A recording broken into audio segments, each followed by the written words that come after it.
Magandang araw po sa inyong lahat at sa mga giliw nating tagapakinig.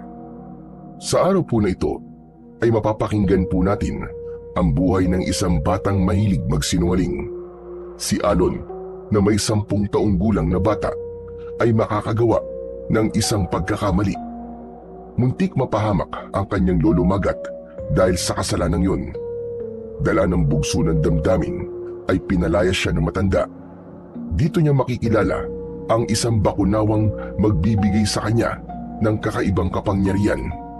Paano niya makukuha ang kakayahang tatapat sa pinuno ng mga aswang?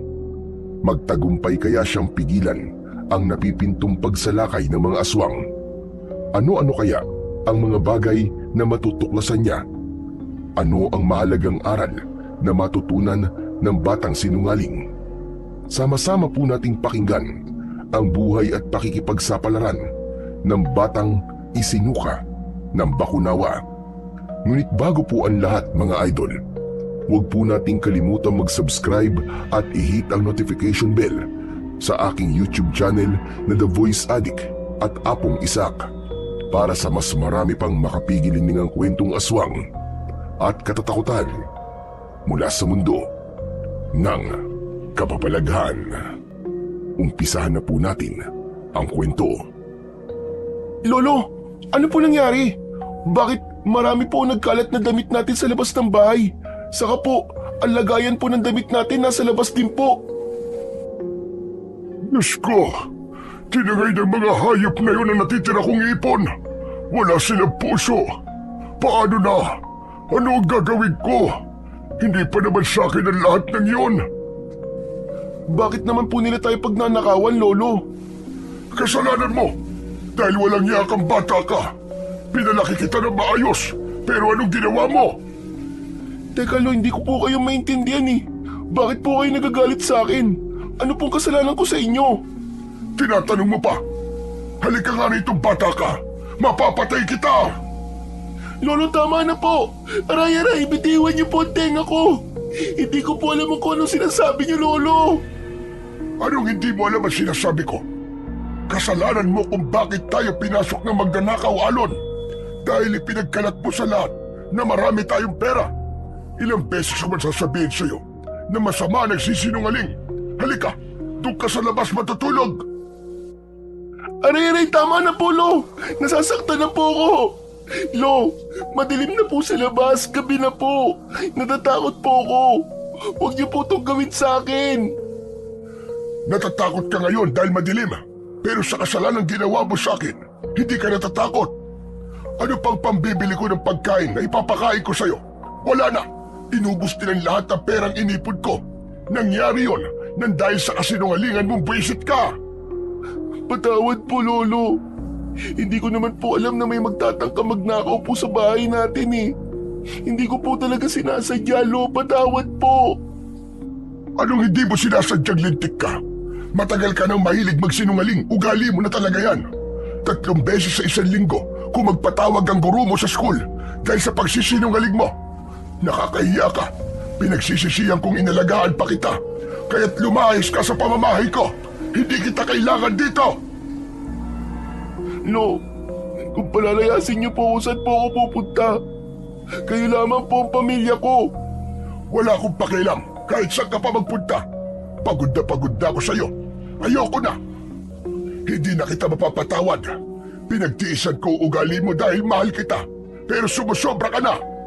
Kaya diyan ka sa labas at kahit kailan, huwag ka nang babalik sa bahay na to. Diyan ka na. Lo, buksan niyo po ang pinto. Nakikiusap po ako.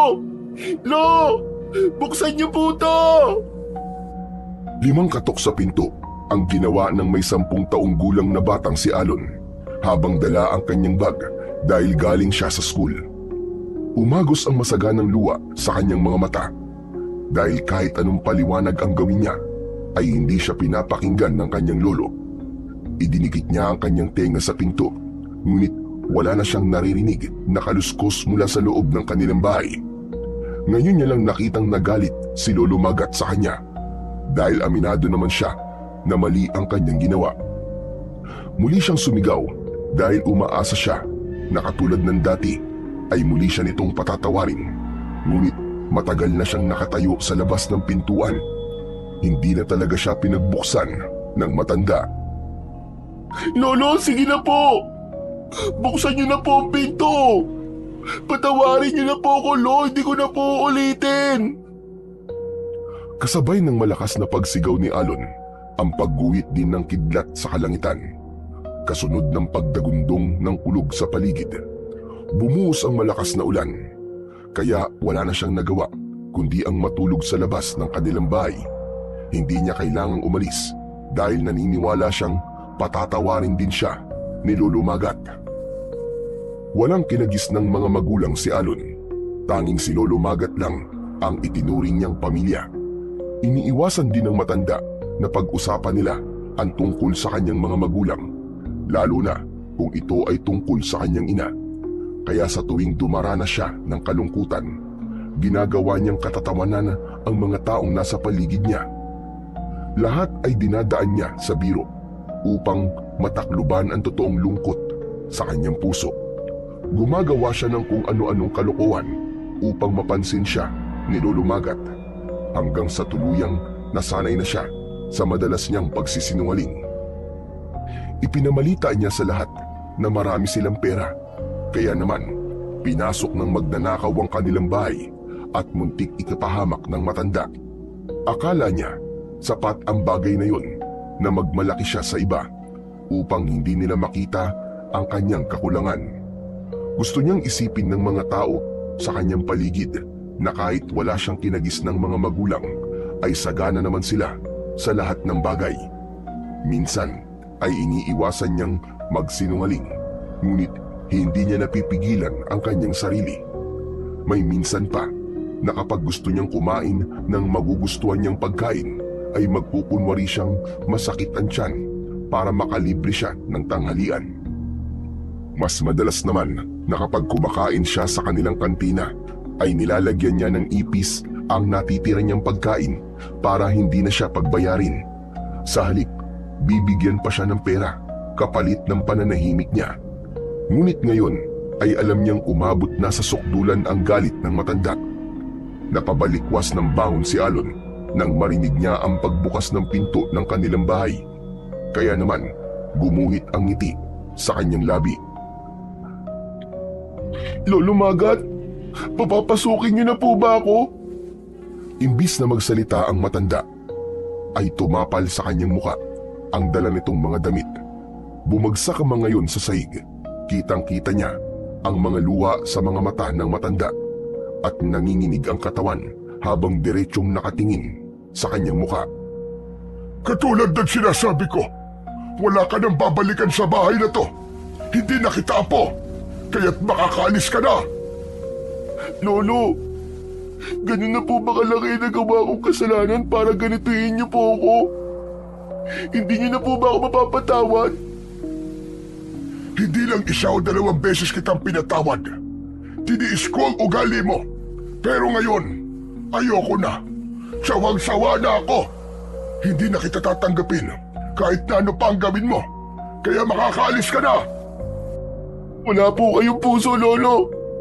Umuulan po. Talaga bang gagawin niyo to sa akin? Hindi niyo na po ba ako mahal? Yun na nga eh. Masyado kitang mahal, kaya paulit-ulit na lamang kitang pinapatawad. Pero ang pagmamahal pala, lason kapag sumusobra na. Lolo, huwag niyo po akong iwan dito.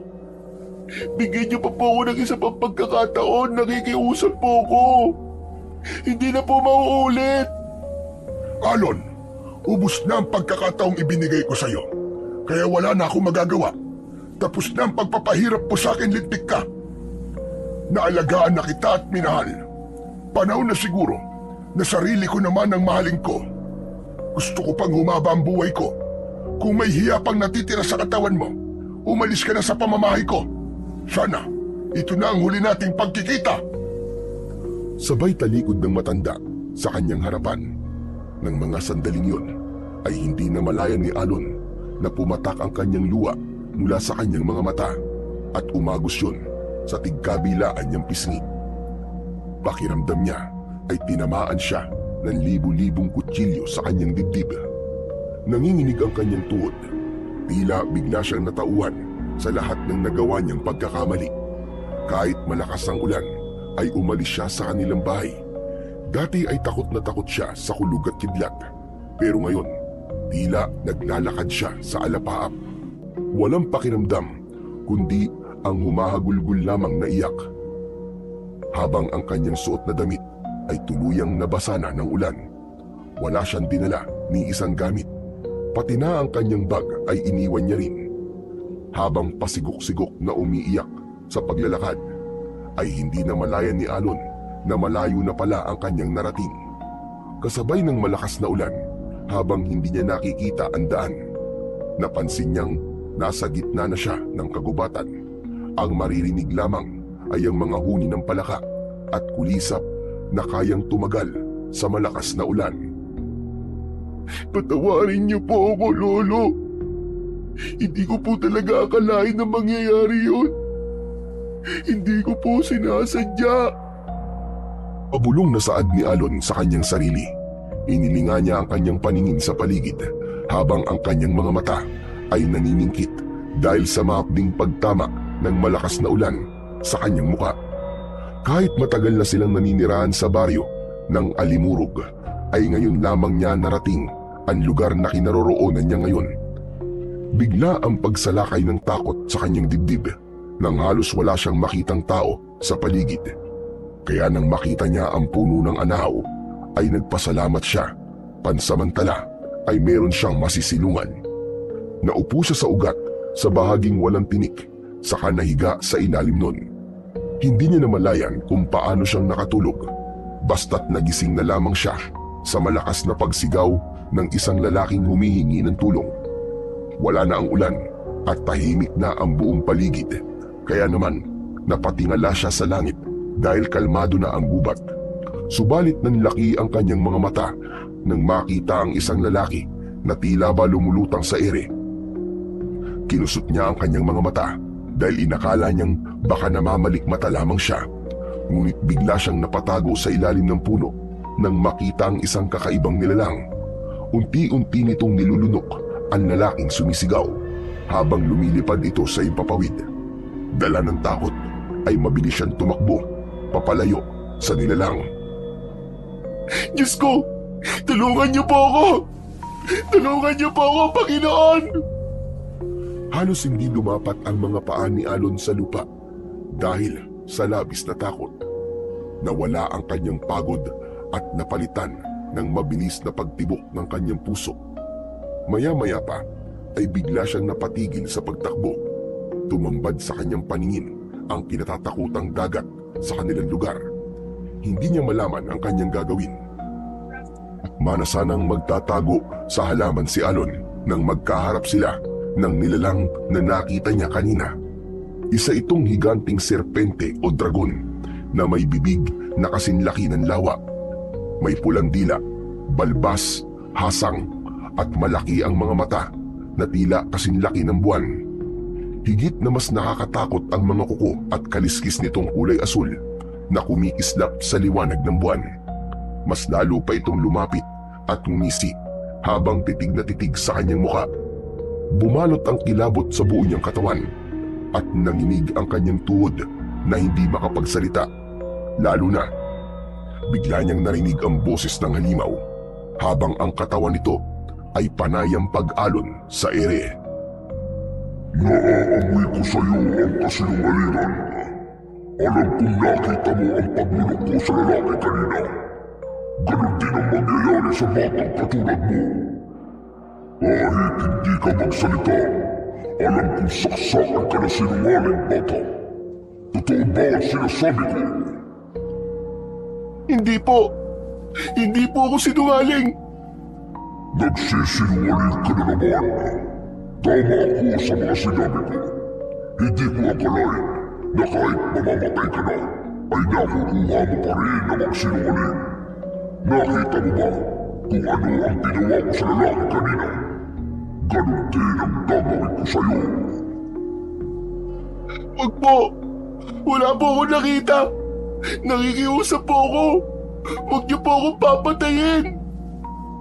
Ngayon pa lang ay 2 beses ka na nagsinungaling. Alam mo bang ang pagsisinungaling ay maaari kang makapatay na tao, sumira ng buhay at magtulak sa kapwa na kapamakan. Minsan lang naging sakit, subalit ako'y natauhan. Muntik akong mapahamak ng dahil sa ginawa kong pagdangad ng higit na kapangyarihan. Kaya sinasabi nilang ako raw ang dahilan ng eklipse. Kilala mo na ba ako, kabata? Hindi po kita kilala. Parang awa niyo na po. Huwag niyo po akong sasaktan. Ang dahilan kung bakit wala pang nakakakita sa itsura ko ay dahil walang nakakaligtas sa akin. Pinapatay ko rin ang batang mahilig magsinungaling. Masaya kung madadagdagan ang pagkain ko. Ako nga pala, si Bakunawa, tagahatol sa mga batang sinungaling. Huwag po. Patawarin niyo po ako. Hindi na po ako uulit. Hindi na po ako magsisinungaling. Parang awa niyo na po. Patawarin niyo po ako. Talagang hindi ka na makakaulit, bata. Dahil lulukin kita ng buhay, katulad ng ginagawa ko sa banyo. Alam mo ba ang alamat tungkol sa akin? Na dating meron kayong 7 buwan, subalit ang ginawa ko ay nilulok ko ang 6. Kaya naman, ikaw naman ang lulukin ko nang mabawasan ang mga batang sinungaling sa baryong ito. Huwag po. Nakikiusap po ako sa inyo. Huwag niyo po ako papatayin. Umagos ang masaganang luha sa mga mata ni Alon. Pakiramdam niya ay para na siyang hinahatulan sa harap ng maraming tao. Takot na takot siyang tumingin sa nagbabagang apoy na mga mata ni Bakunawa. Hindi siya naniniwala noon sa mga kwento ng matatanda tungkol kay Bakunawa. Ngunit nang makita niya ang itsura nito, ay masasabi niyang hinding-hindi na niya gugustuhin makita ang anyo nito. Hindi na nakagalaw si Alon nang biglang dumilim ang kanyang paligid. Naramdaman niya ang pagtama ng matalim na pangil ng Bakunawa sa kanyang payat na katawan. Nilunok na pala siya nito ng buo at naaamoy niya ang malansang singaw mula sa kinain nito. Wala siyang tigil sa pagsigaw sa loob ng katawan nito habang nakatungtong siya sa dila nito. Nagmamakaawa siyang umiiyak habang nakatukod ang kanyang 2 kamay sa ngalangalan nito. Palibasa ay maliit ang kanyang katawan, kaya nang nasa loob na siya ng bibig nito ay malaya pa rin siyang nakakagalaw. Bagamat kinakapos siya ng paghinga, ay mas pinili niyang sumigaw ng malakas na malakas. Tila nabingi siya sa sarili niyang boses habang nagmamakaawang pakawalan siya ng nilalang. Parang awa mo na! Isa pang pagkakataon! Hindi pa ako nakakahingi ng tawad kay lolo ko! Nakikiusap ako sa'yo, Bakunawa! Umagsak sa malambot na dila nito si Alon at kasunod ang pagragasa ng malapot na likido mula sa malaking lalamunan nito. Nang maintindihan ni Alon ang nangyayari, ay bigla siyang napasigaw.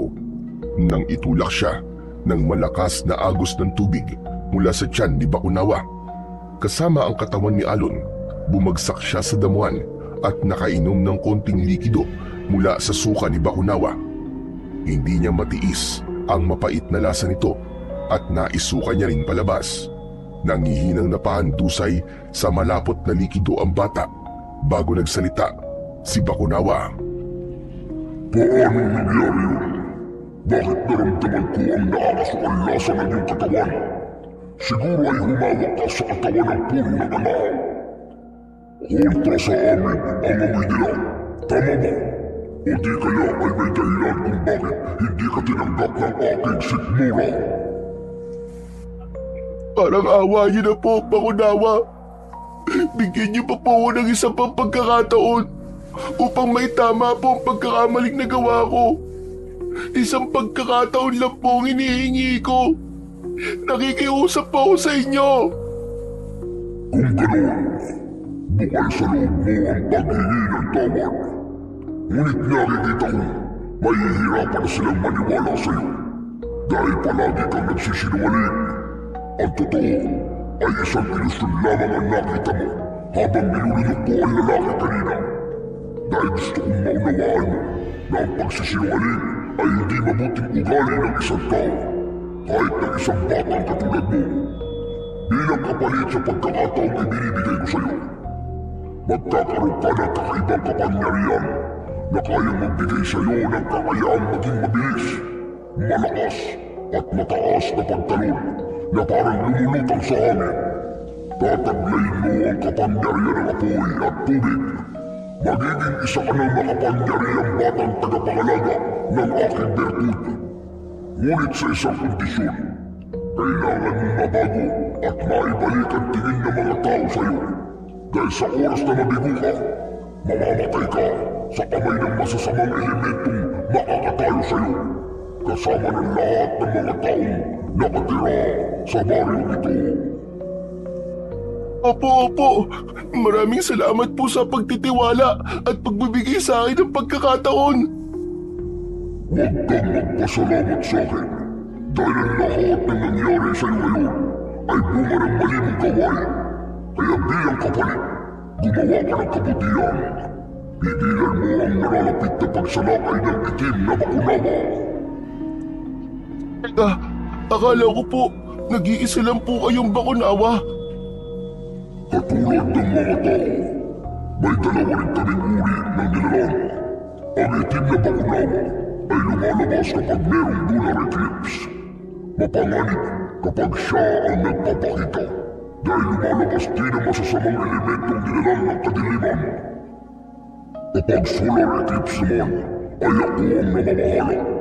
Ako rin ang pumipigil sa mga katulad nila. Kaya bilang pagpapalaganap ng katahimikan sa lugar na ito, kailangang malipol ang kanyang mga alagad. Kung ganun po, magkakaroon po ako ng isang misyon?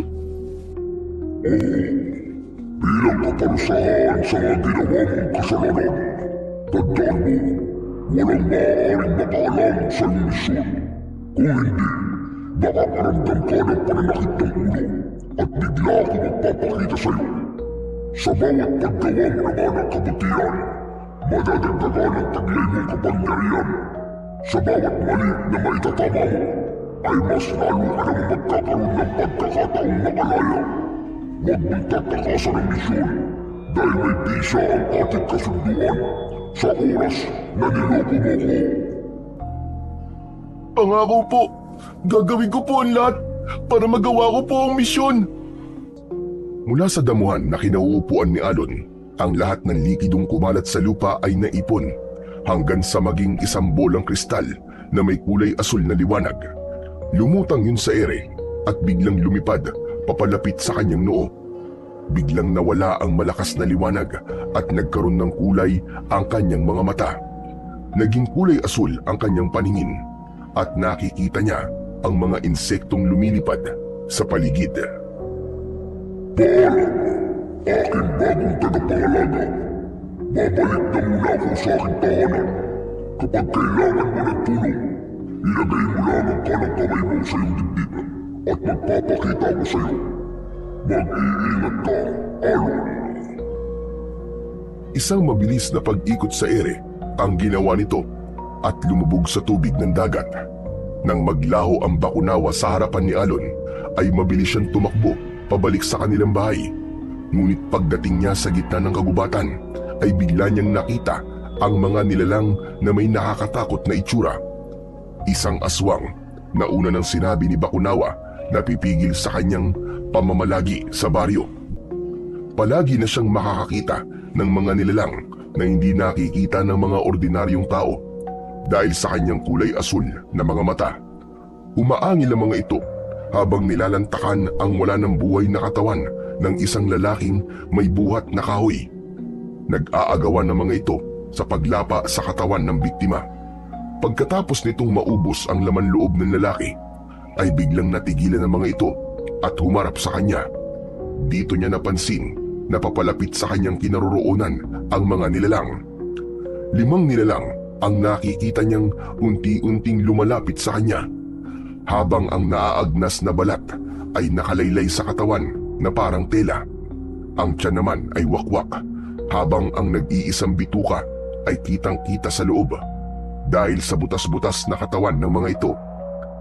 Napaatras ng hakbang si Alon dahil sa nakakatakot na anyo ng mga nilalang.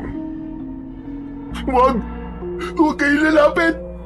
Huwag kayong lalapit! Biglang nakalimutan ni Alon ang kanyang taglay na kapangyarihan dahil sa takot at labis na pagkagulat sa tinutukoy na nilalang ni Bakunawa. Natigilan siya nang sabay-sabay na sumugod sa kanya ang mga ito. Ngunit ang kanyang kamay ay biglang nagkaroon ng kulay asul na liwanag. Sa biglang pagkumpas ng kanyang kamay sa hangin, ay bigla niyang napansin na may malatubig na sumaboy sa katawan ng mga aswang. Parang binuhusan ng asido ang mga nilalang habang hindi malaman ang gagawin. Namimilog ang mga mata ni Alon. Halos nanginginig ang kanyang tuhod. Unti-unting humakbang ang mga ito papalapit sa kanyang kinaroroonan. Umalingaw-ngaw ang pag-angil sa gitna ng kakauyan. Dahilan para ang mga natutulog na mga ibong panggabi ay biglang nagliparan sa himpapawid. May pagkakataon na sana para tumakas, ngunit hindi niya yun ginawa dahil kung hindi niya mapapatay ang mga aswang ay baka may iba pang tao na mabibiktima ang mga ito.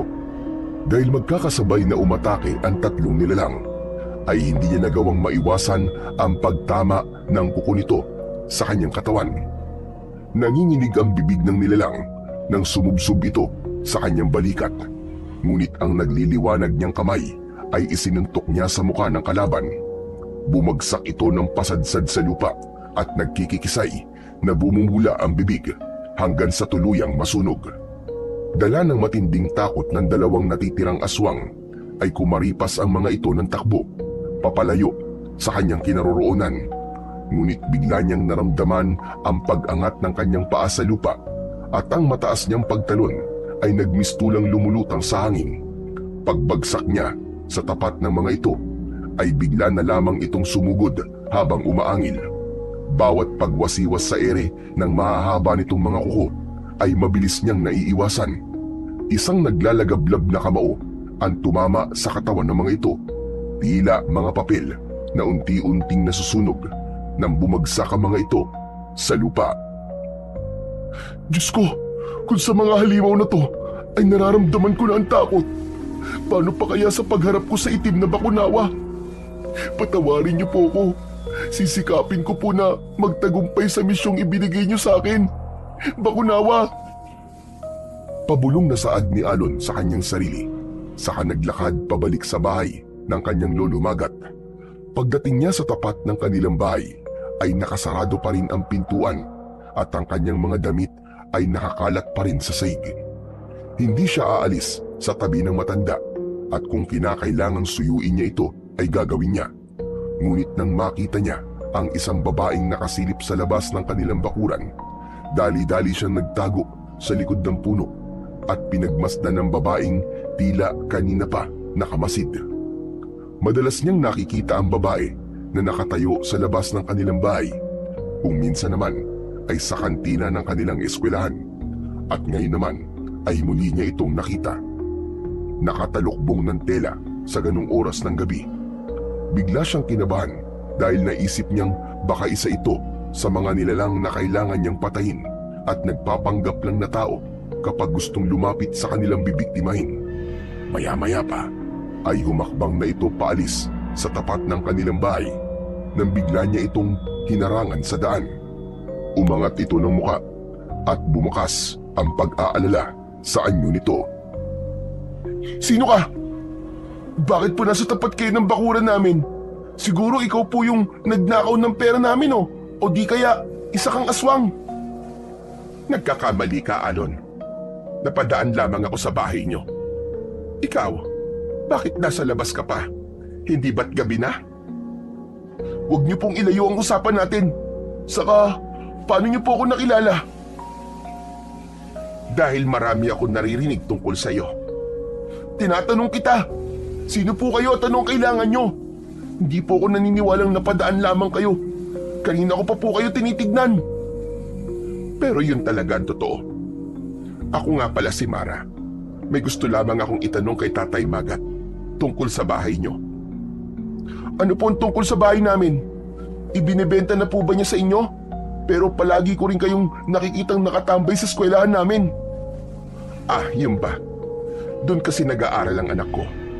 Saka yung kantina ay sa akin. Ako nagmamay-ari nun. Ay, ganun po ba? Pasensya na po. Akala ko po kasi aswang kayong nagpapanggap na tao eh. Aswang? Nako, hindi totoo ang aswang. Totoo po. Sa katunayan po nakita ko po habang pauwi ako rito. Kayo po, hindi po kayo dapat lumalabas ng bahay lalo na po kung gabi. Mapanganib po. Pwede naman po ninyong kausapin si Lolo bukas ng umaga eh.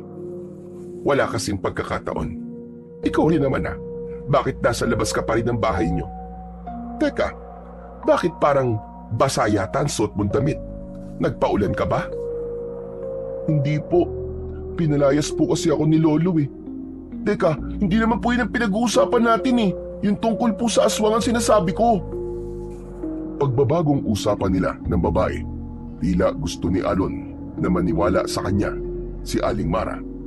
Ngunit imbis na maniwala ay tila lumikot ang mga mata nito at hindi makatingin sa kanya ng diretsyo. Bakas din na matinding pag-aalala sa mukha nito habang nanginginig ang mga kamay. Bakit po? Alam niyo rin po ba ang tungkol sa aswang? Hindi totoo ang aswang. Sige na, hindi na ako magtatagal. Kailangan ko nang umalis. Magpalit ka na kagad ng damit at palipasin mo ang galit ng lolo mo para hindi ka na niya palayasin. Napapakamot na lamang sa ulo si Alon nang mahabol niya ng tingin ang nagmamadaling babae. Halos magpaekis-ekis ang paa nito sa daan dahil sa pagmamadali. Napansin din niya na parang bigla itong umiwas nang sabihin niyang may aswang. Natakot niya siguro ang babae kahit sinasabi nitong hindi totoo ang aswang. Iiling-iling na lamang na pumasok siya sa bakuran ng kanilang bahay at nahiga sa sahig ng balkonay. Hindi siya nagpalit ng damit dahil agad na siyang nakatulog. Kaya naman kinabukasan ay narinig niya ang paglangit-ngit ng sahig kasunod ang yabag ng paa ni Lolo Magat. Napabalikwas siya ng bangon. Naramdaman niya na parang mabigat ang kanyang pakiramdam. Kinapa niya ang kanyang ulo. Nahawakan niya ang nakatapal na dahon ng Maria o Artemisa. May benta yun ng panyo. Halatang may nag-alaga sa kanya kagabi. Sinulyapan niya si Lolo Magat. Walang imik ang matanda habang nakaupo ito sa upuan ng balkonay at nakatalikod sa kanya. Sa tabi nito ay merong isang tasang kape. Nilapitan niya ito at nagsalita. Sabi ko na nga po at hindi niyo po ako matitiis, Lolo eh. Hindi ito nagsalita. Sa halip ay uminom ng isang lagok ng kape sa baso nito. Alam ko pong mahirap po akong patawarin dahil paulit-ulit po akong nagkakamali at nagsisinungaling sa inyo. Pero Lo, bukal po sa loob ko ang paghingi ng tawad sa inyo kagabi. Lo, kagabi po, nakakita po ako ng isang bakunawa. Akala ko po katapusan ko na nang lunukin ako ng nilalang na yun. Pero bigla po niya akong isinuka. Binigyan niya po ako ng isa pang pagkakataon para itama po na gawa kong pagkakamali. Nagulat si Alon sa biglang pagtayo ni Lolo Magat. Sinalubong ni Alon ng tingin ang nakakatakot na mata ng matanda. Bakas sa mukha nito ang tinitimping galit. Kaya naman napaatras siya dahil sa pag-aalala. Lo, nagsasabi po ako ng totoo. Huwag niyo naman po akong tignan ng ganyan. Ginamot kita kagabi dahil nagsasalita ka ng tulog at mataas ang lagnat. Hindi kita matiis, kaya paulit-ulit ka nagsisinungaling. Nagagalit ako sa sarili ko dahil kahit na anong gawin ko, hindi kita matiis. Tapos ngayon nagsisimula ka na naman na magsinungaling. Lo, totoo po ang sinasabi ko. Sinabi po ng bakunawa na malapit na pong bumalik ang kampo ng kadiliman at papaslangin po tayong lahat. Tumigil ka! Matagal nang walang bakunawa sa lugar na to. Gagawa ka na naman ng kwento para pag-usapan ka na naman ng mga tao. Hindi niyo po ba napansin na basa po ang damit ko kagabi dahil nanggaling po ako sa kakawian? Kitang-kita ko po ang mga nilalang na pumatay sa lalaking may dala ng kahoy na panggatong. Ang mga aswang po na may naaagnas na katawan, sila po ang nakita kong pumatay sa lalaki. Paano pa ako maniniwala sa'yo? Matagal nang tapos ang kwento tungkol sa mga aswang na malanig. May lagnat ka kagabi at hindi mo naramdaman lumabas ka ng bahay. Itigil mo na to. Ang nakita mo kagabi ay ilusyon mo lang. Nagdideliryo ka dahil sa taas ng lagnat mo. Kasalanan ko po kung bakit hindi niyo ako pinaniniwalaan. Pero totoo po, totoong may aswang na amalanig. Mabuti naman at alam mo kung ano ang kasalanan mo. Ang tungkol sa kapangyarihang ibinigay ng bakunawa sa isang tao. Aba, ang may karapatan lamang nun ay ang mabubuting bata. Hindi katulad mo na ubod ng sinungaling. Nangyari po yun dahil bukal po sa loob kong paghingi ng tawad.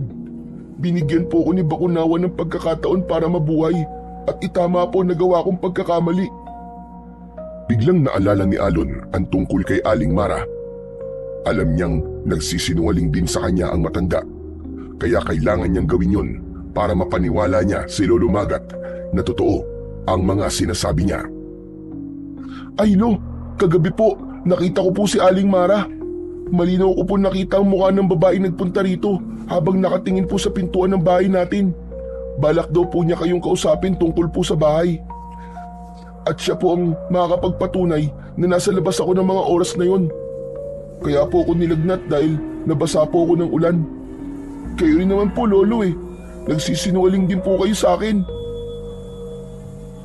Biglang hindi nakapagsalita ang matanda at naupo sa upuang kahoy. Inubos nito ng tuluyan ng kape sa baso at tumingin sa ibang direksyon. Bakit hindi po kayo makapagsalita? Totoo bang balak nyo nang ibenta ang bahay natin? Bakit naman po ninyo gagawin yun? Dahil sa'yo, iniiwas kita sa mga tao dahil sa pagiging sinungaling mo. Nasasaktan ako dahil hindi kita pinalaki ng ganyan.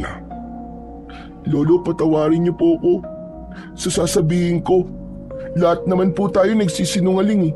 Bata lang po ako at ang pagkakamali ko ay tinatanggap ko dahil totoo po na nagsisisi na ako. Pero kayo ni minsan po, wala po kayong sinasagot sa mga tanong ko.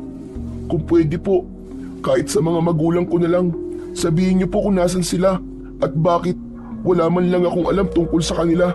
Hindi po ba't kasinungalingan din ang tawag doon?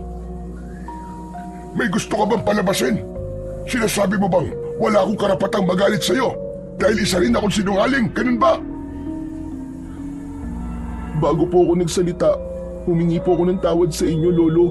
Dahil lang gusto ko, paniwalaan niyo po ang sinasabi ko. Kailangan natin maganda sa pagsalakay ng kampo ng itim na Bakunawa. Itigil mo na to, Alon! Wala kang patunay na totoo ang sinasabi mo. Lolo, makinig po kayo sa akin, kahit ngayon lang po. Mahirap talagang paniwalaan ang sinasabi mo, Apo. Dahil wala pang nakakakita sa Bakunawa. Bahagi lamang siya ng kwento ng matatanda. Ngunit wala pang nakakakita sa totoo niyang itsura. Pero ako po, Lo, nakita ko po ang anyo niya at nakausap ko po ang Bakunawa. Akala ko po talaga nung katapusan ko na. Nung nilunok niya po ako, agad din niya po akong sinuka. Naipon po ang likidong lumabas sa kanyang bibig at pumasok po yun sa noo ko. Naririnig mo ba ang sinasabi mo sa akin, ha, Apo? Apo? Tinawag niyo po akong Apo. Hindi na po ba kayo galit sa akin? Hindi yun ang pinag-uusapan natin dito, kundi ang mga salitang lumalabas sa bibig mo, Alon. Kahit na sino makarinig sa mga sinasabi mo, walang maniniwala sa iyo. Yun na nga po ang misyon ko, Lolo eh. Ang baguhin po ang tingin ng mga tao sa akin at maging tagapagligtas ng baryong to sa bawat kabutihang... Hindi na naituloy ni Alon ang kanyang mga sasabihin sa matanda nang biglang sumakit ang kanyang ulo. Kaya't nadakot niya ito at napasigaw ng malakas, kasunod ng isang tinig na naririnig niya sa kanyang isip. Anong ginagawa mo? Hindi mo maaaring ipagsabi sa kanila ang tungkol sa misyon mo dahil sasakit ang ulo mo hanggang sa mawalang ka ng malay. Opo, hindi na po ako magsasalita. Diyos ko, ano nangyayari sa iyo, apo ko? Lolo, ang sakit po ng ulo ko. Kasabay ng paglaho ng tinig ni Bakunawa sa kanyang isip, ay saka naman siya nakahinga ng maluwag. Hindi na siya nagsalita at iniwasang magsabi ng tungkol sa kanyang misyon. Habol ang hininga na napasandal siya ng upo sa dingding ng balkonahe. Maya-maya pa ay hindi na nagtanong ang matanda at pabuntong hininga na pinalipat siya ng higa sa loob ng kanyang kwarto. Saka lamang din napansin ni Alon na nagbago na ang suot niyang damit. Hindi niya namalayan na binihisan siya ng matanda kagabi. Tumayo siya at pumasok sa kanyang silid. Naupo siya sa gilid ng kanyang katre. Bigla niyang naisip na kausapin si Bakunawa. Inilagay niya ang kanang kamay sa kanyang dibdib. Maya-maya pa ay biglang nagpakita sa kanya ang malausok na muka ng Bakunawa. Ano po ba ang kailangan kong gawin, Bakunawa? Nahihirapan po ako mapaniwala si Lolo. Katulad ng sinabi ko, ang misyon mo ay hindi magiging madali. Labag sa parusa at sabihin sa kanila ang tungkol sa misyon. Kaya pinigilan kita kanina. Ang mga aswang na makakalaban mo, magsisimula na silang magbulo sa baryo niyo. At mas hahaba ang oras ng gabi kaysa sa umaga na hindi naman mahahalata ng mga tao. Ngunit isa yung pagsisimula ng banta sa buhay ng mga taong nakatira sa baryo ito. Tungkulin mo na pangalagaan ang lahat ng mga tao rito. Mabilis na naglaho si Bakunawa, kasabay naman ng pagpasok ng matanda sa loob ng kanyang kwarto. Dala ang isang basong tubig at biogesic para sa kanya. Maalaga si Lolo Magat, lalo na kapag may sakit siya. Kaya sobra siya nasaktan nang magalit ito sa kanya. Oh, heto! Uminom ka muna ng gamot para mawala kagad ang lagnat mo. Ano bang ginawa mo at nagkasakit ka? Naulanan po kasi ako kagabi, Lolo. Sana naman po maniwala kayo. Totoo po ang nakita kong aswang kagabi, Lo. May amalanhig po sa baryo natin. Gusto ko man paniwalaan ang sinasabi mo, ngunit hindi ko magawa. Palagi kang nagsisinungaling at hindi ko alam kung nagsasabi ka ba ng totoo. Gusto niyo po bang ilarawan ko pa po sa inyo ang kanilang mga itsura? Naagnas po ang kanilang katawan at butas-butas po ang kanilang laman na tila ba mga patay na muling nabuhay. Ang kanilang mga balat po ay nakalaylay na akala ko po ay damit nila. Mabaho po ang singaw ng kanilang katawan na tila nabubulok po. Ang lalaki po na pinatay nila kagabi ay pinagtulungan po nilang kainin. At sa ikadalawang araw ay mabubuhay ulit siya para maging isa ng amalanhig na ipapasa nila ang pagiging aswang sa kanilang biktima sa oras na makagat nila ito at malawayan. Para mapatay ang amalanhig ay kailangan silang sunugin.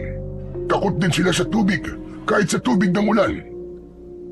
Kaya ang dapat sa kanila ay patayin ng kapangyarihang apoy at tubig.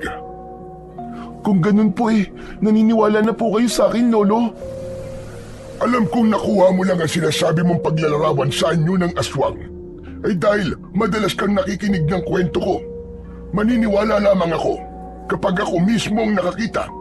Kaya sige na, inumin mo na lang muna ang gamot mo at huwag muna natin pag-usapan ang tungkol sa mga aswang na amalanig. Kailangan ko pagtapusin ang mga bilao ko para may maibenta ako mamaya. Tao po. Tao po. Nagkatinginan ang dalawang maglolo nang marinig nila ang boses ng isang babae. Nagmumulayon sa labas ng kanilang bahay. Ako na ang lalabas, Apo. Magpahinga ka na muna dyan at ako na lang ang haharap sa kanya. Kaboses po niya yung babaeng bumisita rito kagabi, Lo. Ibibenta na po ba niyo ang bahay natin? Basta ako nang bahala rito. Huwag kang lalabas ng kwarto mo. Sige na, lalabas na ako. Hindi na nagsalita si Alon nang mabilis na lumabas ang kanyang lolo. Nang lumapat ang pinto sa pagsara, saka naman niya itinuloy ang pag-inom sa gamot. Mula sa kanyang kinaroroonan ay dinig naman niya ang pag-uusap ni Lolo Magat at Aling Mara. Anong ginagawa mo rito, Mara? Hindi ba't sinabi ko sa iyong huwag mo akong pupuntahan dito sa bahay? Gusto ko lang naman pong kumustahin ang bahay Balita ko po, ninakaw ang pera nyo. Tumigil ka! Sige na, makakaalis ka na. Kung sinasabi mong bibili ng bahay na to, nagkakamali ka. Hindi ko to ibinibenta. Hindi po ba talaga kayo marunong makinig? Umalis na po kayo rito dahil binili ko na ang bahay na to. Lumipat kayo ng bahay nyo. Doon kayo sa malayong lugar. Basta wag po dito. Hindi mo ako madidiktahan. Akin ang bahay na to at wala kang karapatang palayasin kami dito ng apo ko. Kaya makakaalis ka na. Kung hindi, mapipilitan akong lumapit sa asawa mong si Biner. Humagit na ang katahimikan sa pagitan ng dalawang taong nagtatalo sa labas ng kanyang silid. Alam ni Lolo Magat na maririnig niya ang usapan ng mga ito, kaya sinadya nitong iparinig sa kanya na ayaw nitong ibenta ang bahay. Nagtataka lamang siya sa kanyang narinig dahil ayon kay Aling Mara ay pag-aari nito ang bahay na tinutuluyan nila. Bakit kaya nasabi ng babae niya na binili niya na ang bahay namin? Hindi kaya matagal nang naibenta ni Lolo Magat ang bahay na to? Diyos ko, wag naman sana. Nagulat na lamang si Alon nang marinig ang sinabi ni Aling Mara na may himig ng pagbabanta. Kung hindi kayo makikinig sa sinasabi ko, mapipilitan po kung paalisin kayo ng sapilitan sa bahay ko. Sige, gawin mo. Tutal diyan ka naman magaling. Basta't hindi ako aalis sa bahay na to. Kaya kung wala ka ng ibang sasabihin, makakaalis ka na. At hindi na ako makikipag-usap sa'yo kahit na kailan. Mabuti pa nga. Hintayin na lamang po ninyo kung ano ang gagawin ko. Napakasama mo. Wala kang puso. Hindi ako magtataka kung bakit miserable ang buhay mo. Hindi mo man lang naisip na mahihirapan din ang apo ko. Wala po akong pakialam sa apo nyo. Sa bahay nyo ako nag-aalala. At kapag naiisip ko nandito pa rin kayo, mas lalo ako naiinis. Dahil hanggang ngayon, nandito pa rin kayo.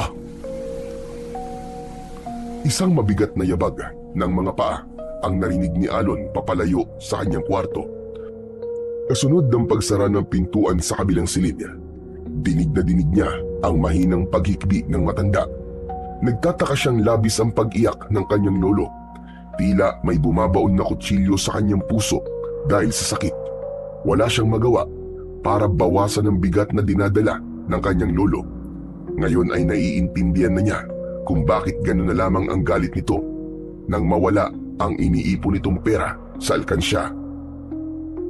Hindi kaya naibenta na ni lolo to at kaya siya nag-iipon ay para matubos ang bahay sa babaeng yun.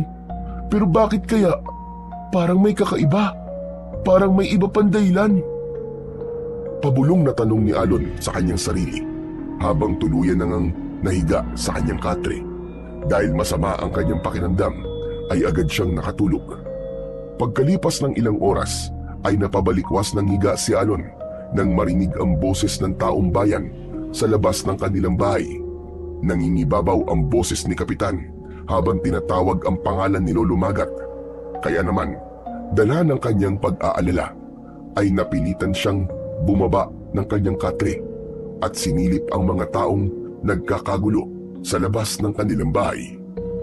Hinarap ito ng matanda habang dahan-dahan sa paglalakad. Ano na naman ba ang dahilan, Kapitan? Bakit kayo napasugod dito?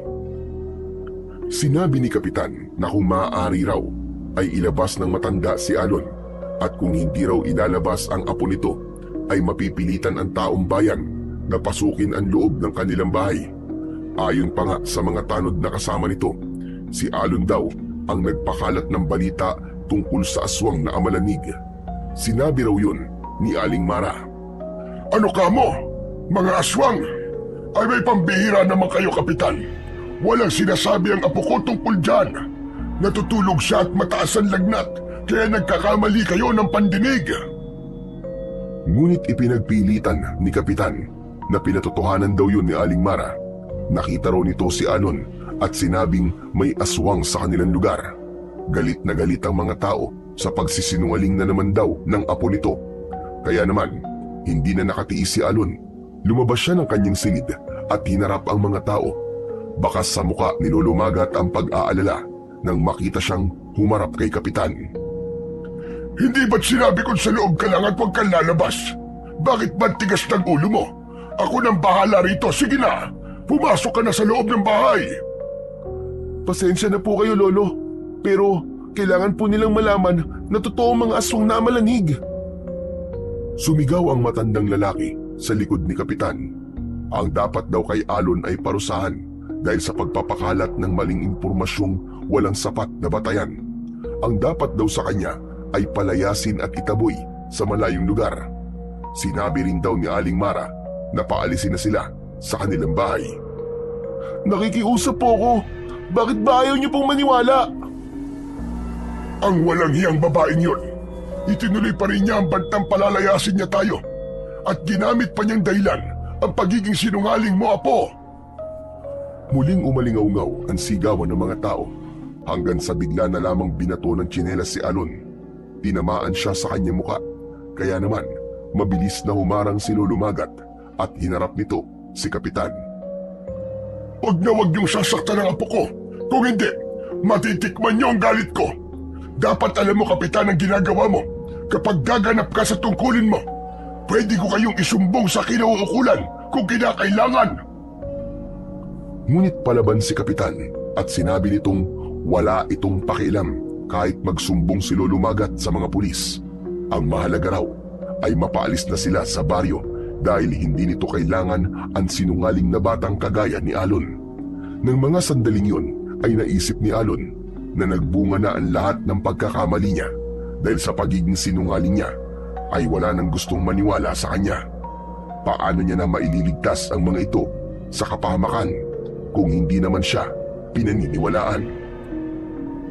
Nagkamali po ako. Hindi po dapat ako nagsinungaling sa inyo at nagbiro. Subalit ang sinasabi ko po ngayon ay totoo na. Nalalapit na po ang paglitaw ng itim na bakunawa at uubusin po niya ang lahat ng mga tao rito. Kasabay din ang pagdagsa ng mga aswang na amalanig. Hindi na po tayo ligtas sa lugar na to, kaya manatili lang po tayo sa bahay kahit pagsapit lamang po ng gabi. Imbis na maniwala ay nagtawanan pa ang mga ito at sinabi sa matanda na nasisiraan na raw ng ulo si Alon. Para na siyang nawawalan ng pag-asa na maitama niya ang lahat ng nagawa niyang pagkakamali. Nagip ng kanyang mga mata ang pagdating ng isang babae, si Aling Mara, na nakatanaw sa labas ng bakuran habang pinapanood sila kung paano silang pagtawanan ng mga tao. Nakuyom ni Alon ang kanyang palad dahil sa ginawa sa kanila ni Aling Mara, pero biglang dumating ang lalaking matikas ang pangangatawan. Madilim ang anyo nitong nakatingin sa nakatalikod na si Aling Mara. Malalaki ang hakbang ng paa ng lalaki na mayroong suot na kulay itim na salaming pang mata. Bigla itong hinablot ang kamay ng babae. Kitang-kita niya ang panginginig sa kamay ng babae nang makita nito ang lalaki at kulang na lamang ay kalad ka rin ito papalayo sa lugar na yun. Dahil sa kapangyarihan ni Alon, malinaw niyang nakikita at naririnig ang usapan ng dalawa. Maging ang malalaking pasa at latay sa likod ng babae ay nalantad din sa kanyang paningin. Bumundol ang kaba sa kanyang dibdib dahil kahit bata pa siya ay alam niyang biktima si Aling Mara ng pambubugbog ng malupit nitong asawa. Tila nakita rin yun ni Lolo Magat kaya't hindi napansin ni Alon ang batong tatama sa kanyang muka. Mabuti na lang at nagawa niya yung masalo habang ang kanyang paningin ay nakatingin pa rin sa direksyong umaabanting sasakyan. Hanggang sa tuluyang makalayo ang kotseng sinakyan ng mag-asawa bago niya binalingan ang mga tao na natulala sa kanyang ginawa. Bigla niyang naalala na baka nakikita rin ng mga ito ang malakas na liwanag na bumabalot sa kanyang kamao at mga mata. Binitiwan niya ang bato at muling nagpaliwanag. Tama na po! Hindi niyo po ako dapat saktan. Ayaw po namin ng gulo. Kung ayaw niyo po maniwala, ay hindi ko po kayo pipilitin. Dahil sa mga narinig ng mga tao, ay nagpasya ang mga ito na umalis na lang at iwanan ang maglolo sa labas ng bahay. Ngunit sinabi ni Kapitan na hindi raw ito titigil hanggat hindi sila napapaalis. Kaya naman, nag-aalalang lumapit sa kanya si Lolo Magat. Bago nagsalita, ay humugot muna ito ng malalim na buntong hininga.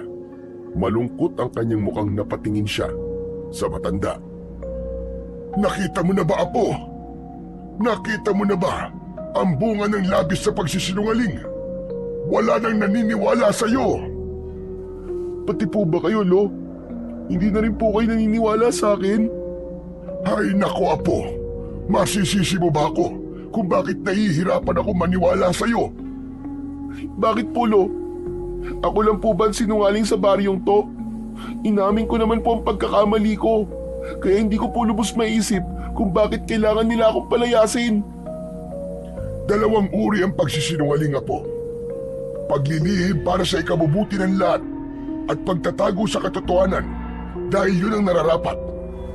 Ano man ang kainatnan, naniniwala akong magiging maayos din ang lahat ng ito. Totoo po ang sinasabi ko, Lo. Malapit na po maganap ang sinasabi ng gabay kong bakunawa.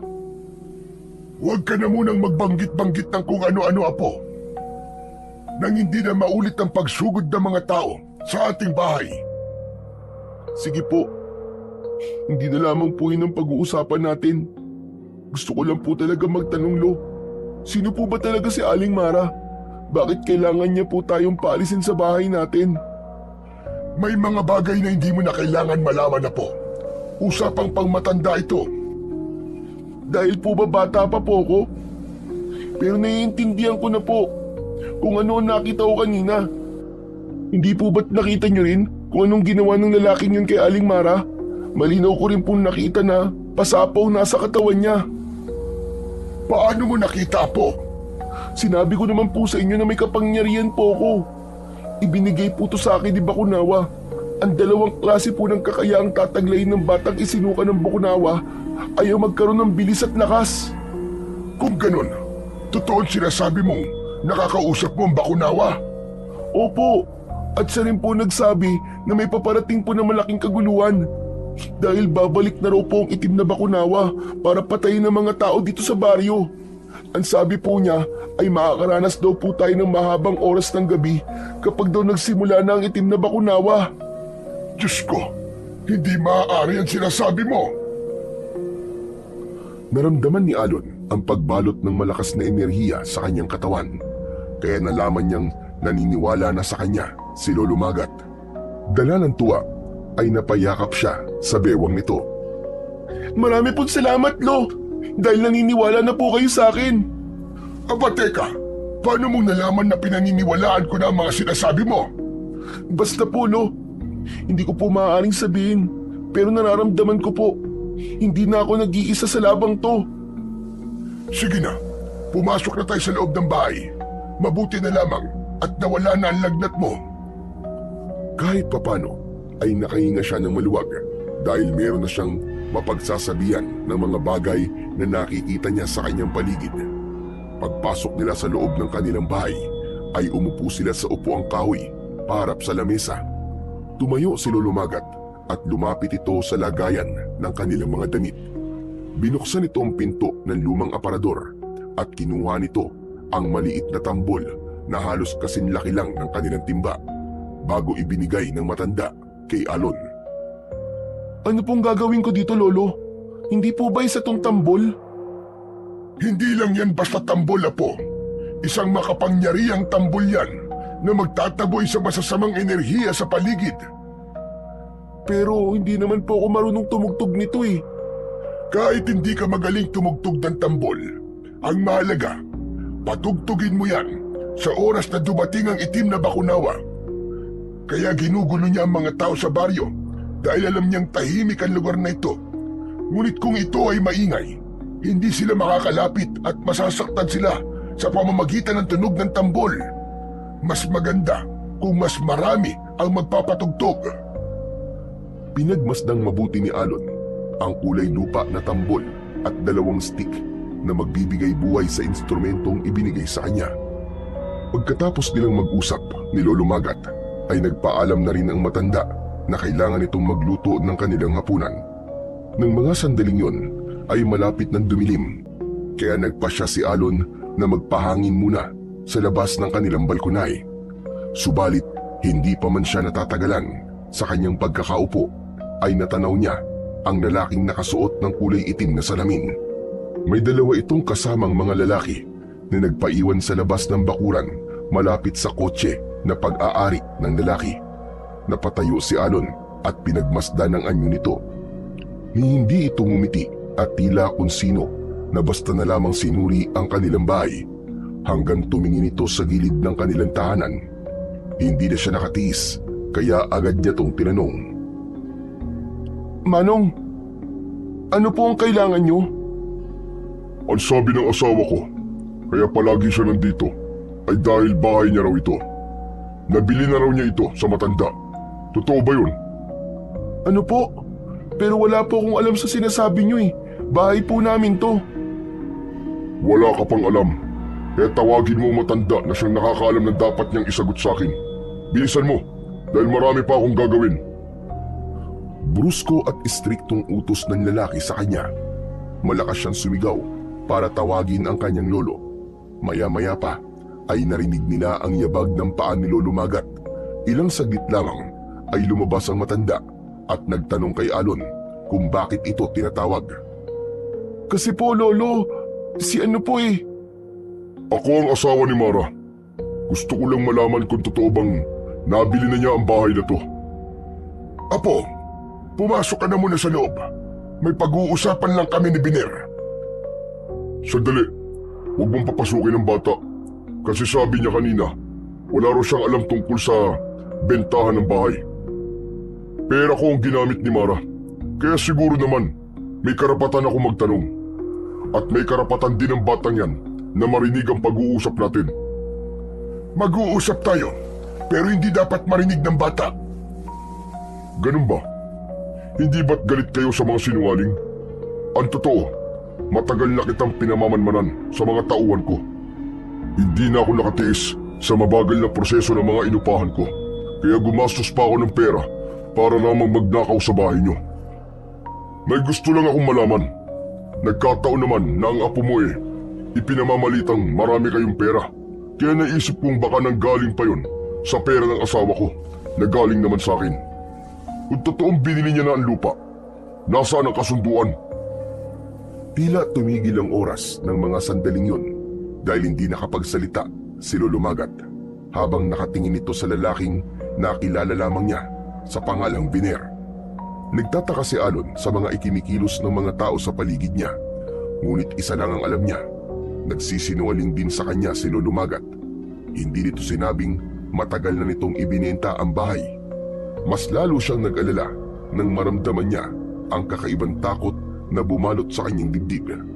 Habang pinagmamasdan ang lalaking nasa harapan nila, hindi siya makagalaw sa kanyang kinatatayuan. Ipinagdasal na lamang niya na sana ay hindi totoo ang kanyang mga narinig. Lolo, totoo po bang ibinenta niyo na po ang bahay kay Aling Mara? Apo ko, saglit lang at huwag ka munang sumabay. Aba, may naaamoy akong samaan ng loob dito ah. Tumigil ka! Ano ba talaga ang kailangan mo? Pumunta ka lang ba rito para manggulo? Huwag kang magalit sa akin, tanda. Alalahanin mo na bahay ko rin to. Kung totoong binili to ng asawa ko, bakit hindi mo maibigay sa akin ang kasunduan? Wala kaming kasunduan! Ang ibig ba sabihin, niloloko ko ng asawa ko? Madalas ko siyang nakikita sa lugar na to, kaya naisip ko na baka gusto lamang niyang makita ang bahay na to. Walang ibig sabihin ang pagpunta ni Mara sa bahay ko. Nag-usap na kami, kaya huwag ka na makialam. Paano kung hindi makikialam? Asawa at pera ko ang sangkot dito. Magsasalita pa sana ang lalaki nang mula sa bukas ng tarangkahan ay nagmamadaling pumasok ang babaeng nakabalot ng tela ang muka. Napaunat sa pagkakatayo si Alon dahil sa bisa ng kanyang kapangyarihan ay nakita niya sa likod ng tela ang pasa at putok na labi ng babae. Indikasyong nagtamo ito ng matinding pambubugbog mula kay Mang Biner.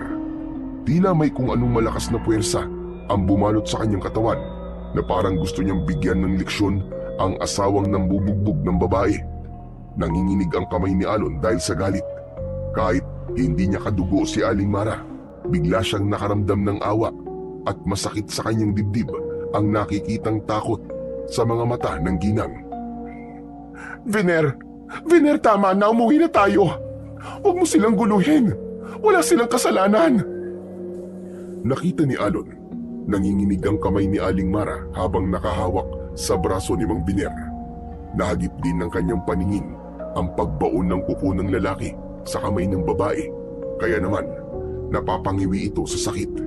Pinagmasdan din ni Alon kung nakita ni Lolo Magat ang pasimpleng pananakit ng lalaki sa babae. Nalaman niyang maging ito ay nanginginig din sa galit. Alam mo naman, Mara, kung ano ang pinakaayaw ko sa lahat. Ayoko nang niloloko ko. Halos manlaki ang mga mata ni Alon nang biglang dakutin ni Mang Biner ang buhok ni Aling Mara at itiningala sa langit, habang ang pisngi ng lalaki ay idinikit sa pisngi ng asawa.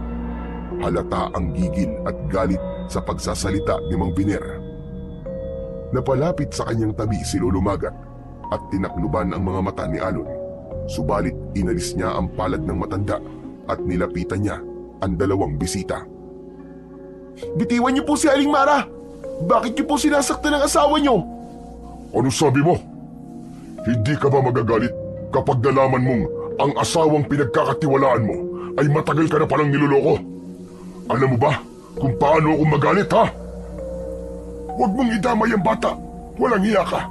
Dito ka pa dumayo para ipakita ang pananakit mo sa asawa mo. Isa kang inutil na lalaki. Kanino akong dadayo? Dito nga ako'y tinuro ng mga tauhan ko. Dito raw madalas nakikita ang babaeng to. Kasabay ng pananakit ni Mang Biner kay Aling Mara ang pagtulak nito sa babae. Kaya naman, bumagsak ito sa lupa habang umiiyak. Natanggal ang telang nakabalot sa mukha nito hanggang sa balikat. Nakita ni Alon ang kalupitang dinanas ng babae sa kamay ni Mang Biner dahil nalantad ang luma at bagong mga pasa sa balat nito.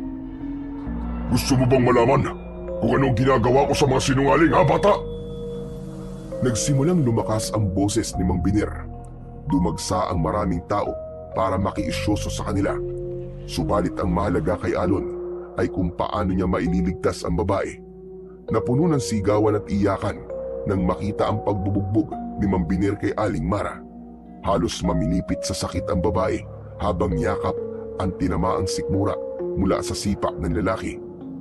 Nang akma ng sisipain ulit nito ang nakahigang si Aling Mara, ay malakidlat na kumilos si Alon at nasalo niya ang paa na tatama sana sa babae. Nang gawin niya ang bagay na yun, tila tumigil ang oras nang biglang nanahimik ang mga tao sa paligid. Malakas niyang naitulak ang paa ni Mang Biner. Kasunod ang paglapit ng dalawang lalaki na nasa labas ng kanilang bakuran para tanungin ng kanilang amo kung ayos lang ito. Hindi ko akalain na malakas ka palang bata ka. Alon po ang pangalan ko, hindi bata. Sumusobra na kayo. Masyado kayo malupit kay Aling Mara. Alon, hindi ka na dapat nakialam. Sasaktan ka nila. Hindi po ako natatakot na saktan nila. Kesa naman po panoorin kayong sinasaktan ng asawa niyo. Kung ayaw na po niya sa inyo, dapat ibalik na lamang po kayo sa mga magulang niyo. Hindi alam ni Alon kung bakit napatingin si Aling Mara sa gawi ng natitigilan na si Lolo Magat. Saka lamang nagmamadali ang matanda na lumapit sa kanilang kinaroroonan at inalalayan nitong tumayo si Aling Mara. Diyos ko, ayos ka lang ba, Mara? Masakit po ang katawan ko, Tatay Magat. Parang gusto ko po munang magpahinga. Ilayo niyo po muna ako kay Biner. Teka, sandali lang. Saan niyo dadali ng asawa ko? Kung paulit-ulit niyo po sinasaktan ng asawa niyo, hindi asawa ang tawag doon, kundi punching bag. Malupit kayo, Mang Biner. Abat, anong karapatan mong pigilan ako? Magpasalamat ka at hindi ako pumapatol sa bata. Bakit po? Natatakot po ba kayo matalo ng batang katulad ko? Apo ko, tama na yan. Maraming tao. Baka iba ang isipin nila. Halika, Mara. Hindi ka sasama sa matandang yan. Huwag mong sabihing nagbago na ang gusto mo sa isang lalaki. Baka naman may relasyon kayo na matandang yan. Wala kaming relasyon, hayop ka. Sadyang demonyo ka lang. Kaya dapat ilayo sa'yo si Mara. Hindi ka tao. Ano? Anong sabi mo, tanda? Nagulat si Alon nang biglang sumugod si Mang Biner at itinulak siya nito. Sabay hiklas sa kamay ni Aling Mara mula sa pagkakakapit nito sa braso ng matanda. Sa lakas ng pagkakahila ay muntik pang matumba si Lolo Magat. Samantalang si Alon naman ay naramdaman ang mga kamay ng dalawang lalaking tauhan ni Mang Biner. Nakahawak ang mga ito sa tigkabilaan niyang braso. Nararamdaman din niya na pinipigilan siyang lumapit sa matanda. Kaya naman, ubod lakas niyang tinungtungan ang paa ng mga ito. Napayuko ang dalawa dahil sa sakit. Subalit sinalubong naman niya ito ng kanyang kamao na tumama sa muka ng mga ito. Sa lakas ng pagkakatama ng kanyang suntok ay bumagsak ang mga ito ng pasadsad sa lupa. Saka siya lumapit sa kinaroroonan ni Mang Biner na patuloy na hinihila si Aling Mara papalayo kay Lolo Magat. Malakas niyang hinawakan ng kamay ng lalaki at halos umangat ang paa nito sa bigla niyang pagiklas sa kamay ni Mang Biner. Bumagsak ito sa lupa habang galit na galit at muling bumangon. Hindi nito nagustuhan ang pangingialam ni Alon sa ginagawa nito. Lintik kang bata ka! Humanda ka sa akin! Saktong pagsugod ng lalaki sa kinatatayuan ni Alon, mataas siyang tumalon sa ere para maabot ang muka ni Mang Biner ng kanyang sipa. Sa una ay hindi ito natinag, ngunit nang sundan niya ng dalawang suntok ni Alon sa mukha nito, bumagsak ito ng pasadsad sa lupa. Marami ang nagulat sa lakas at bilis na ipinakita ni Alon. Nang tumingin siya sa mga tao, ay nakita niya ang pagbakas ng pagtataka sa mukha ng mga ito. Kasunod ang pag-ugong ng bulungan.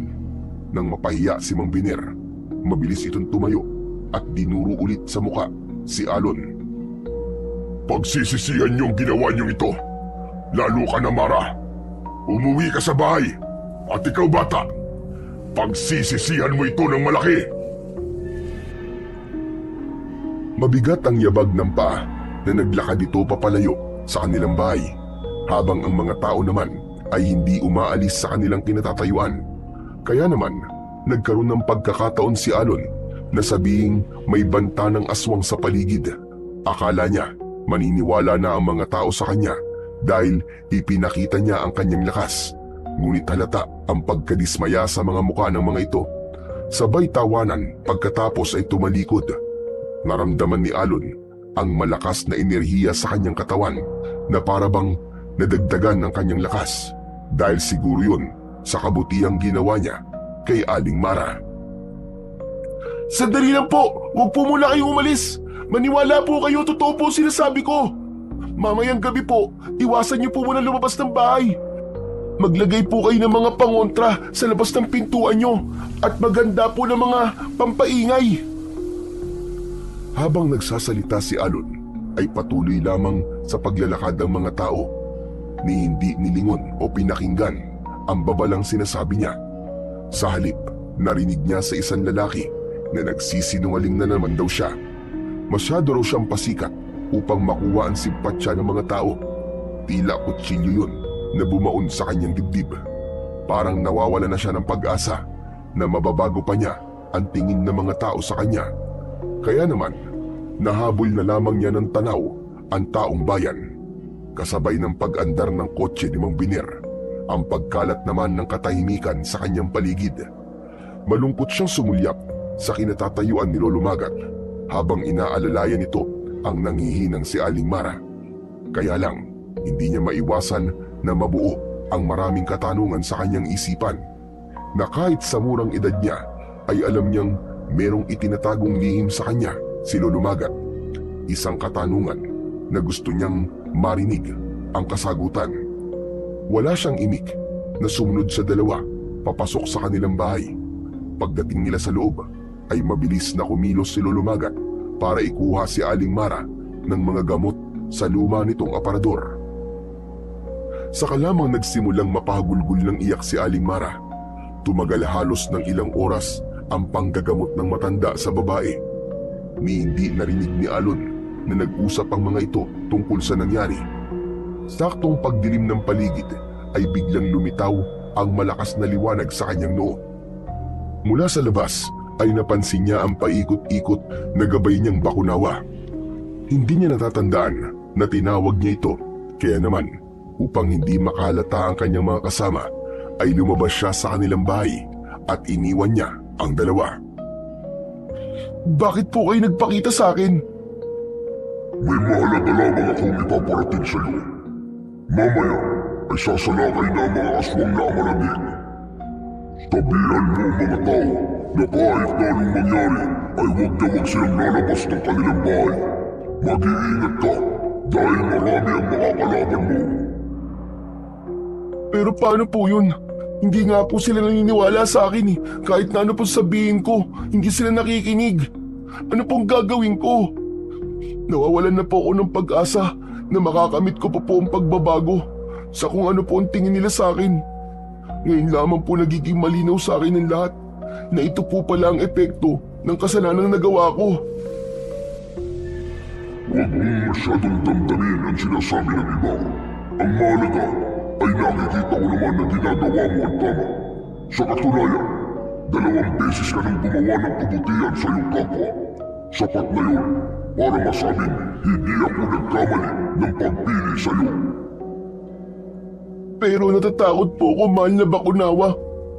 Baka po mabigo lamang ako at tuluyan yung paslangin.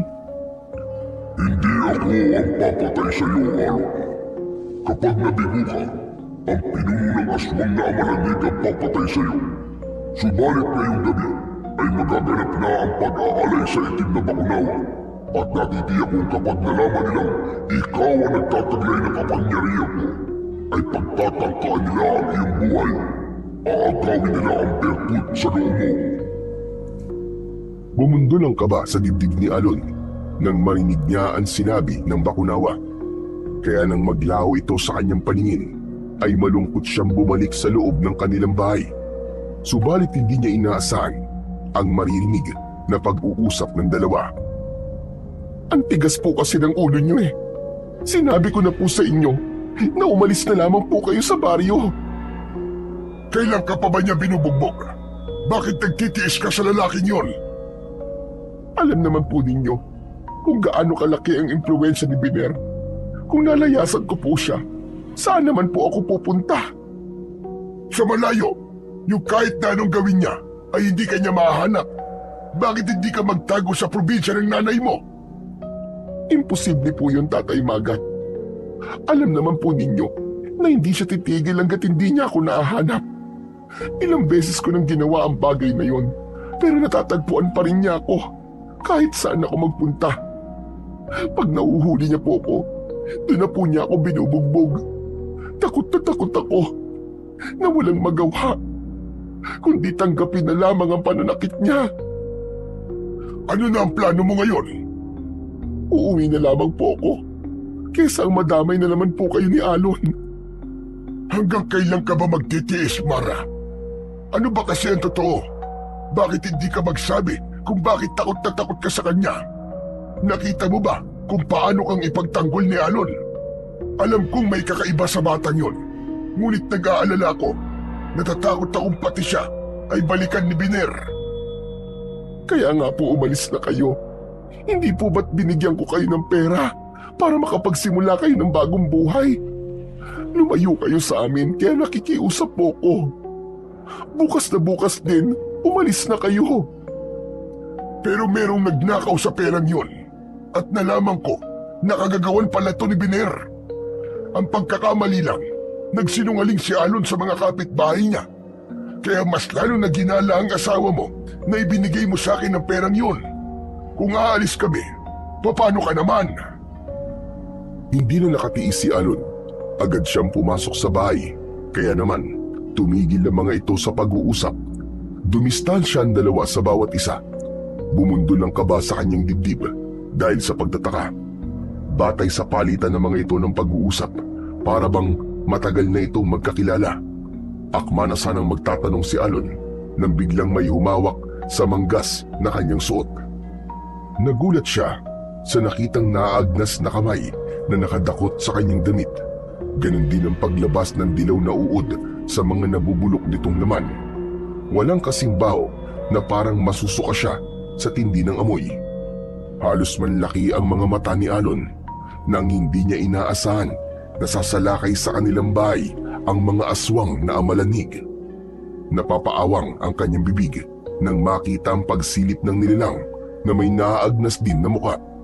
Mapula ang mga mata nito habang nakangisi. Lumilikha lang ng ugong na parang umaangil na galit na aso. Habang sa impapawid ay naririnig nila ang kakaibang ingay na tila bahuni ng isang malaking dragon. Kaya naman, alam niyang nagsimula nang dumating ang itim na bakunawa at ang masaklap. Naririnig niya ang mga nagkakagulong mga tao habang humihingi ng tulong. Doon niya napagtanto na sinasalakay na ang buong baryo ng mga aswang. Lolo, tumakas na po kayo ni Aling Mara. Sumasalakay na po ang mga aswang na malanig. Diyos ko, Tay. Nagsimula na sila. Mara, bilisan mo! Sa kusina tayo dumaan! Si Alon na hindi makaalis sa pagkakahawak ng amalanig ay malakas niyang tinanggal ang naaagnas nitong kamay sa kanyang damit. Mula sa nagbabaga niyang kamao, magkakasunod na pagsuntok ang tumama sa mukha ng aswang. Dumikit ang malagkit na likido sa kanyang kamao. Kasabay ng pagkumpas niya sa hangin ay tumama sa buong katawan ng aswang ang nagliliwanag na malatubig mula sa kanyang kamay. Nasunog ang kalaban na tila ba binuhusan ito ng asido. Halika na, Apo! Tara na! Sige po, dali niyo po ang tambol. Susunod na po ako. Naunang pumasok sa kusina si Lolo Magat at Aling Mara. Dala ang tambol na siyang gagamitin nila laban sa mga aswang. Kasabay ng pagtakbo ni Alon para lumabas ng bahay, sa kanya narinig ang boses ng pinuno ng mga aswang. Ikaw pala ang nakakuha sa agimat na taglay ng isang makapangyarihang bakunawa. Ibigay mo sa akin ang kapangyarihang nakikita ko sa iyong noo. Saka lamang naisip ni Alon na ang nakakakita sa liwanag ng kanyang kapangyarihan ay ang pinuno ng mga aswang. Matapang niyang inatake ng suntok ang mga nilalang na pilit pumasok sa kanilang bahay. Bago siya sumunod sa tumatakbong sina Aling Mara at Lolo Magat. Subalit nang makalabas na siya ng bahay, humarang sa kanyang dinaraanan ang isang amalanig.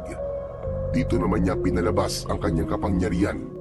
Isang bolang apoy ang lumabas sa kanyang palad at pinuntirya niya sa muka ang aswang. Bubagsak ito ng pasadsad sa lupa pero pinalitan naman ng dalawang aswang.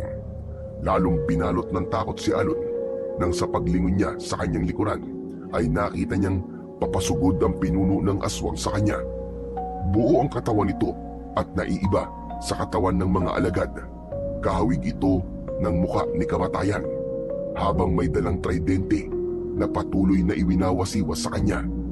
Naiwasan niya ang pag-atake nito, ngunit sa muling pagsugod nito, bumao ng talim sa kanyang dibdib.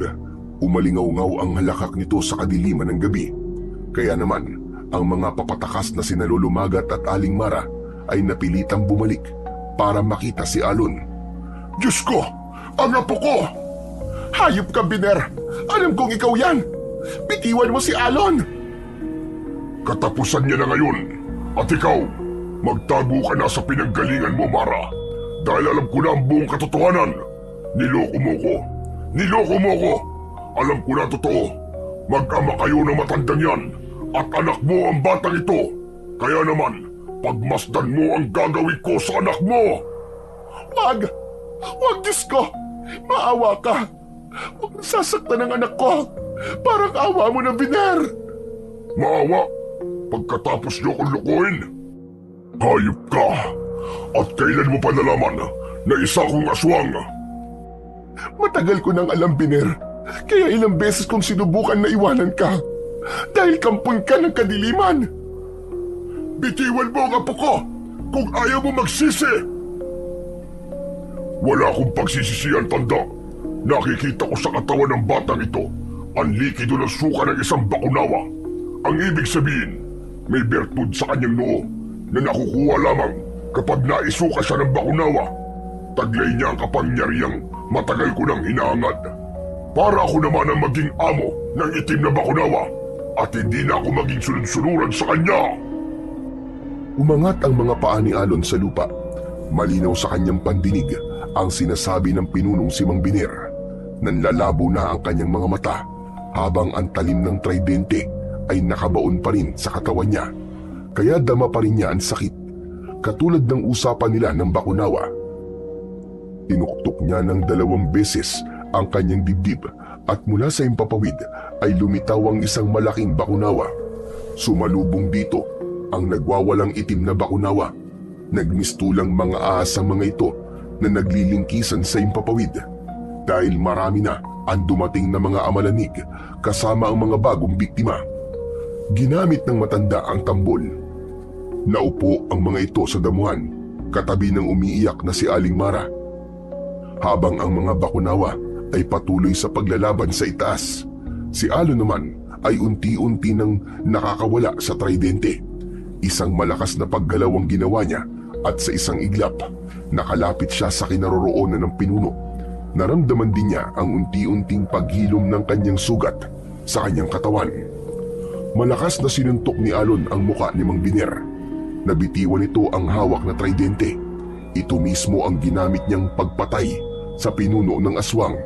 Kitang-kita niya ang malakidlat na tumulay sa tridente at pinuntirya nito ang nakahandusay na pinuno na si Mang Biner. Sa una ay bumalik muna ito sa dating anyo bilang tao bago tuluyang nasunog ang katawan, habang ang mga tao sa kanyang paligid ay humihingi ng tulong sa kanya. Nilapitan niya ang mga aswang na amalanig at isa-isa niyang iniligtas ang mga ito. Kasabay ng pagragasa ng malatubig niyang kapangyarihan mula sa kanyang nagbabagang kamao, bumalot ang malakas na liwanag sa katawan ng mga aswang. Sabay-sabay silang nasunog at naglaho sa kanilang paningin. Tanging ang natitira na lamang ay ang 2 Bakunawa na naglalaban sa himpapawid, habang si Alon lamang ang nakakakita. Subalit kung tutugtog silang lahat o lilikha ng ingay, ang lahat ng pinanggagalingan ng tunog ay magkakaroon ng kakayahang makita ang nilalang na naglalaban sa itaas. Mga kasama, mga kababaryo ko, sama-sama po tayong lumikha ng ingay para matalo ng asul na Bakunawa ang itim na Bakunawa. Nakikiusap po ko, malalaman niyo pong totoo ang sinasabi ko. Sige na po. Totoo ang sinasabi ng apo ko. Magtulong-tulong tayo sa paglikha ng mga ingay para matalo ang itim na Bakunawa. Tutulong po ako sa inyo. Kailangan nating magkaisa. Kumuha po kayo ng mga pampaingay, kahit mga lata. Mabilis na kumilos ang mga tao nang marinig ang sinabi ni Alon. Ang iba ay bumalik sa kanilang bahay para kumuha ng lata, lusa, aluminum na palanggana, lahat ng maglilika ng ingay.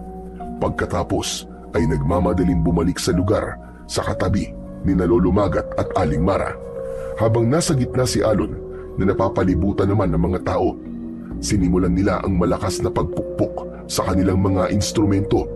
Lumitaw ang malakidlat na liwanag sa nililikhang tunog ng tambol at ng mga lata ng taong bayan. Lahat ay tinangay ng hangin papunta sa himpapawid sa 2 naglalaban na Bakunawa. Kitang-kita ng mga tao ang 2 nilalang na may malaahas na katawan. Natatalo ang kulay asul na Bakunawa, subalit nang umalingaw-ngaw ang malakas na tunog, tila nasasaktan ang itim na Bakunawa. Umingay ang paligid sa pagsama-sama ng tunog, pati ang kapangyarihan ni Alon ay lumiwanag ang katawan ng asul na Bakunawa. Nasunog ang katawan ng itim na Bakunawa at nasaksihan yun ng mga tao. Ang taong bayan na tuluyang naniniwala sa sinabi ni Alon, ang tunay na nagpalaya kay Alon para sa isang misyon. Nagtagumpay siya laban sa itim na Bakunawa at sa mga amalanig. Nagpasalamat ang mga tao sa batang si Alon. Sumilip ang maliwanag na sikat ng buwan na tumanglaw sa kinaroroonan ng mga tao. Masayang masaya ang lahat sa kanilang tagumpay laban sa mga aswang na amalanig. Humingi ang mga ito ng pasensya kay Alon dahil hindi naniwala ang mga ito sa sinabi niya. Bumaba ang asul na Bakunawa at kinausap si Alon. Maraming salamat, Alon. Nagtagumpay ka. Binabati kita. Ako po ang dapat na magpasalamat sa inyo, Bakunawa. Marami po akong natutunan sa inyo. Sana ay hindi ka na magsinungaling sa mga tao. Ngayong bumalik na ang tiwala at paniniwala pagkakatiwala nila sa iyo. Ingatan mo at iwasan hindi na uli masisira ang kanilang tiwala. Hindi na binawi ng kulay asul na bakunawa ang kapangyarihang taglay ni Alon. Nagpaalam ito ng maayos. Magkakaroon na rin ng balansing oras ang gabi at ang araw, habang ang mga tao ay nagsimula na rin magpaalam kay Alon. Hindi man nailigtas ang iba, marami naman ang nakasaksi sa tunay na hiwaga ng mga nilalang sa daigdig. Maya-maya pa ay lumapit sa kanya si Aling Mara, umiiyak at humihingi ng tawad. Nay, bakit po? Bakit niyo po yung ginawa? Patawarin mo ko, anak. Natakot akong baka patayin ka ni Biner kapag nalaman niyang may anak ako sa pagkadalaga. Huli ko nang nalaman, nakampun pala siya ng kadiliman. Kaya pala pinipilit mo kaming umalis dito. Patawarin niyo kung dalawa, Tay, Alon. Anak, alam ng Diyos kung gaano ko kayo kamahal. Pasensya na rin po kung nahuli po ako ng dating para iligtas ka. Kung alam ko lang po na ako pala ang binabantayan niyo sa tuwing nakikita ko po kayo sa kantina, nagkaroon po sana ako ng pagkakataon na mas makilala ko pa po kayo. Ang mahalaga po, anak, nakalaya na ang baryo laban sa kampo ng kadiliman dahil sa tulong ng bakunawa. Patawarin mo ako, apo, dahil hindi kita pinaniwalaan kagad at itinago ko sa iyo ang buong katotohanan. Maraming salamat po sa Diyos dahil binigyan niya po ako ng pagkakataon para magbago. Tuluyan nang naintindihan ni Alon na ang pagsisinungaling ay tila isang sumpa na kayang sumira sa buhay ng tao. Sa mundong hitik sa kasinungalingan, ang salita ay may kapangyarihang bumuo at magwasak. Isa sa pinakamalaking kalaban ng katotohanan ay ang kasinungalingan, isang lason na kayang sirain ang tiwala, pagkakaibigan at mismong dangal ng isang tao. Bagamat may mga nagsasabing ang kasinungalingan ay minsan daw puti o inosente, ang katotohanan ay nananatiling buo. Ang pagsisinungaling ay walang maidudulot na maganda. Sa tuwing ang tao ay nagsisinungaling, tila nilalagyan niya ng peking maskara ang kanyang muka, nagtatago sa likod ng ilusyon na kanyang nilikha. Maaaring pansamantalang makalusot, ngunit darating at darating ang oras na ang maskara ay masisira at ang tunay na mukha ay mahahayag. Sa puntong yun, ang kasinungalingan ay hindi na simpleng salita, kundi isang sugat na lumalalim sa puso ng bawat taong mabibiktima ng iyong kasinungalingan.